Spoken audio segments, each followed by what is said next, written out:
The testament of our father Adam. The first hour of the night is the praise of the demons, and at that hour they do not injure or harm any human being. The second hour is the praise of the doves.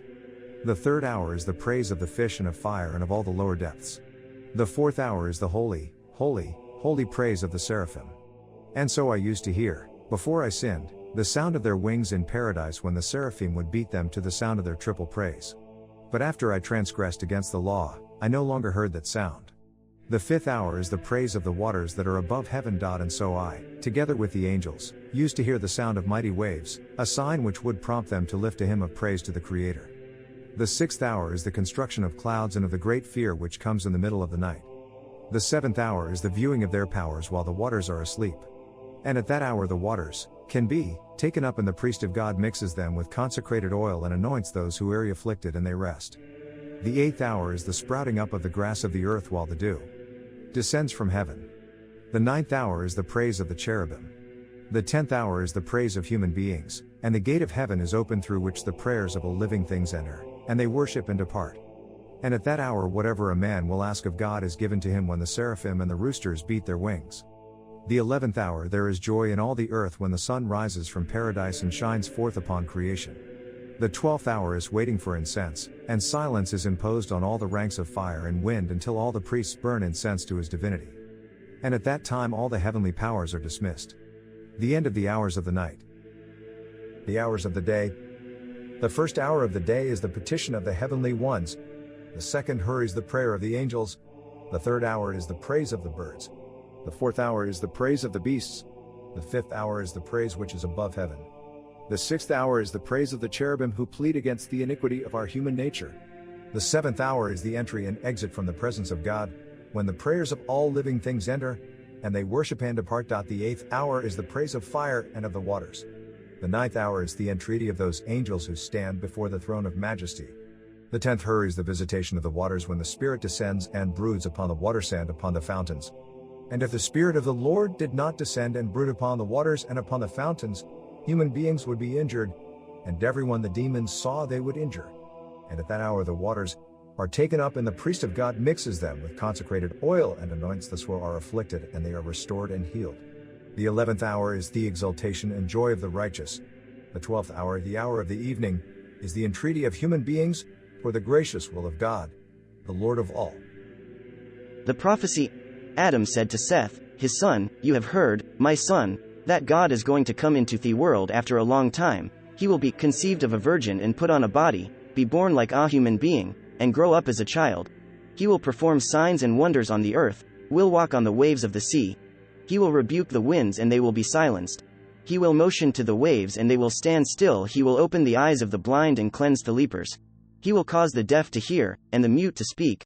He will straighten the hunchbacked, strengthen the paralyzed, find the lost, drive out evil spirits, and cast out demons. He spoke to me about this in paradise after I picked some of the fruit in which death was hiding. Adam, Adam, do not fear. You wanted to be a god. I will make you a god, not right now, but after a space of many years. I am consigning you to death, and the maggot and the worm will eat your body." And I answered and said to him, "Why, my Lord?" And he said, "Tome, because you listened to the words of the serpent, you and your posterity will be food forth serpent. But after a short time there will be mercy on you because you were created in my image, and I will not leave you to waste away in Sheol. For your sake I will be born of the Virgin Mary. For your sake I will taste death and enter the house of the dead. For your sake I will make a new heaven, and I will be established over your posterity. And after 3 days, while I am in the tomb, I will raise up the body I received from you. And I will set you at the right hand of my divinity, and I will make you a god just like you wanted. And I will receive favor from God, and I will restore to you and to your posterity that which is the justice of heaven. You have heard, my son Seth, that a flood is coming and will wash the whole earth because of the daughters of Cain, your brother, who killed your brother Abel out of passion for your sister Labuda. Since sins had been created through your mother, Eve. And after the flood there will be 6,000 years left to the form of the world, and then its end will come. And I, Seth, wrote this testament. And my father died, and they buried him at the east of paradise opposite the first city built on the earth, which was named after Enoch. And Adam was borne to his grave by the angels and powers of heaven because he had been created in the image of God. And the sun and the moon were darkened, and there was thick darkness for 7 days. And we sealed the testament and we put it in the cave of treasures with the offerings Adam had taken out of paradise, gold and myrrh and frankincense. And the sons of kings, the Magi, will come and get them, and they will take them to the Son of God, to Bethlehem of Judea, to the cave. The end of the testament of our father Adam. Also from the testament of our father Adam. The heavenly powers, what they are like and how each of their orders is occupied in the service and the plan of this world.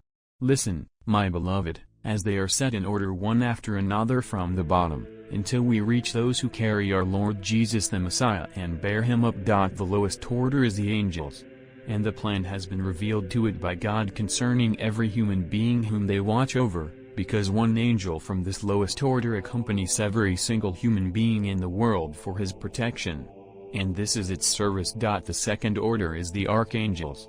This is the service, directing everything in this creation according to the plan of God, whether powers or animals, birds, or creeping things, or fish, and to speak briefly and in short, whatever exists in this creation, besides human beings, they care for it and guide it. The third order, which is the archons. This is its service, moving the air so that a cloud rises from the ends of the earth, according to the words of David the prophet, and rain falls upon the earth. And this order makes all the variations in the atmosphere, sometimes rain and sometimes snow and sometimes hail and sometimes dust and sometimes blood. And it varies them. These also belong to this order, thunder and the fire of lightning. The fourth order, which is authorities. This is its service, the administration of the lights, of the sun and the moon and the stars. The fifth order, which is the powers. This is its service, they keep the demons from destroying the creation of God out of their jealousy toward human beings, for if the cursed nature of the demons were allowed to accomplish the lust of its will, in an hour and a moment they would overthrow the whole creation. But the divine power stops them, for it watches over them lest they succeed in achieving the lust of their will. The sixth order, which is the dominions. This is its service, they rule over kingdoms, and in their hands are victory and defeat in battle.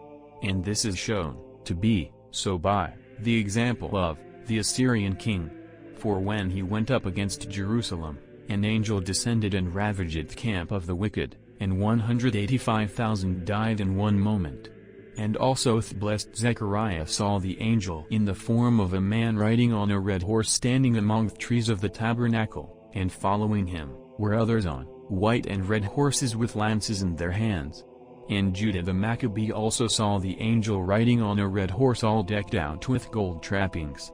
When they saw him, the camp of Antiochus the wicked fled before him. And wherever there is victory or defeat, these bestow it at the prompting of the living God, who commands them in the hour of battle.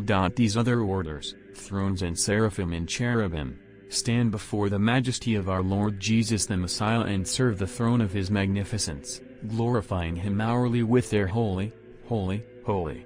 The cherubim bear up and relevance his throne and keep the seals. The seraphim serve the inner chamber of our Lord, the thrones guard the gate of the Holy of Holies. This is truly the explanation of the services according to the plan of the angels in this world. By the power of our Lord's help. The end of the writing, the testament of our father Adam.